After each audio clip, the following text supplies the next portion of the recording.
আসসালামু আলাইকুম। আমন্ত্রণ দৈনিক আর নিউজের প্রতিদিনের সংবাদ আয়োজনে আপনাদের সাথে আছি আমি দিলরুবা খান। গণ অধিকার পরিষদের সভাপতি নুরুল হক নূরের উপর হামলার ঘটনায় স্বরাষ্ট্র উপদেষ্টার দায় রয়েছে বলে মন্তব্য করেছেন দলটির সাধারণ সম্পাদক রাশেদ খান। তিনি বলেছেন, এ দায় নিয়ে তাকে অবশ্যই পদত্যাগ করতে হবে। আজ রোববার বেলা 11:30টার পর ঢাকা মেডিকেল কলেজ হাসপাতাল প্রাঙ্গণে এক সংবাদ সম্মেলনে একথা বলেন রাশেদ খান। অন্তর্বর্তী সরকারের মধ্যে পতিত শেখ হাসিনার ফ্যাসিবাদের প্রতিচ্ছবি দেখা যাচ্ছে বলে মন্তব্য করেছেন জাতীয় পার্টির একাংশের চেয়ারম্যান টি এম কাদের। তিনি বলেন, অন্তর্বর্তী সরকার যেন শেখ হাসিনার ফ্যাসিবাদী সরকারের আয়নার প্রতিবিম্ব, প্রতিচ্ছবি হিসেবে আবির্ভূত হয়েছে। আজ শনিবার বিকেলে রাজধানীর কাকরাইলে জাতীয় পার্টির কেন্দ্রীয় কার্যালয়ের সামনে আয়োজিত এক সমাবেশে প্রধান অতিথির বক্তব্যে জি এম কাদের এমন মন্তব্য করেন। কেন্দ্রীয় কার্যালয়ের সামনে ঢাকা জেলা জাতীয় পার্টির এক কর্মী সমাবেশের আয়োজন করা হয়েছিল।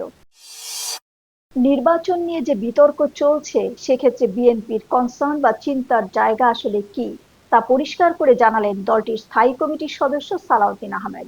তিনি বলেন, বিএনপি এমন কোনো নজির তৈরি করতে চায় না যেটা অনুসরণ করে ভবিষ্যতে অন্য কেউ সহজে সংবিধান সংশোধন করে ফেলতে পারে। আজ শনিবার সন্ধ্যায় রাজধানীর কারওয়ান বাজারে প্রথম আলোর কার্যালয়ে এক গোল টেবিল বৈঠকে সালাউদ্দিন আহমেদ একথা বলেন।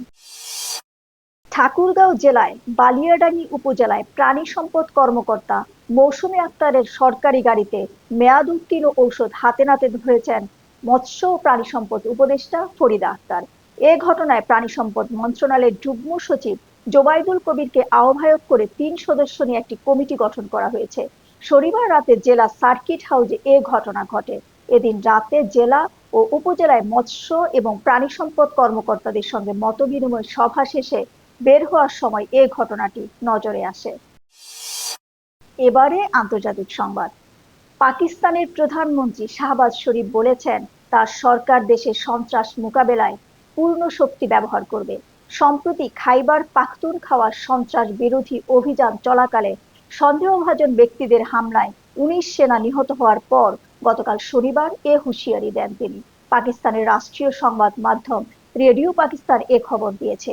এর আগে পাকিস্তানের আন্তঃবাহিনী জনসংযোগ পরিদপ্তর বলেছিল, খাইবার পাখতুনখাওয়ার দক্ষিণ ওয়াজিরিস্তানে নিরাপত্তা বাহিনী সদস্যদের সঙ্গে সন্দেহভাজন সন্ত্রাসীদের বন্দুকযুদ্ধে ১২ সেনা নিহত হয়েছে, আর নিরাপত্তা বাহিনীর গুলিতে নিহত হয়েছে ১৩ জন। এবারে খেলার সংবাদ।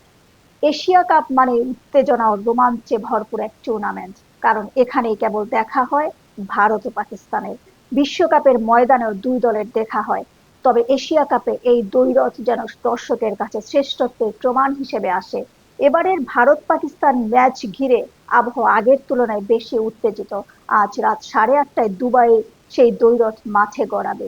কাশ্মীরের পেহেলগামে গত এপ্রিলের শেষ সপ্তাহে বন্দুকধারীদের হামলায় প্রাণ হারিয়েছিলেন ২৬ জন নিরীহ মানুষ। মর্মান্তিক সেই ঘটনার পর দুবাইয়ে এশিয়া কাপের মঞ্চে আবার মুখোমুখি হচ্ছে ভারত ও পাকিস্তান। ফলে ম্যাচটির গুরুত্ব মাঠের সীমানা ছাড়িয়ে ছড়িয়ে পড়েছে রাজনৈতিক, সামাজিক ও আবেগের অঙ্গনে। এরই সাথে শেষ করছি দৈনিক আর নিউজের প্রতিদিনই সংবাদ আয়োজন। সাথে থাকার জন্য ধন্যবাদ।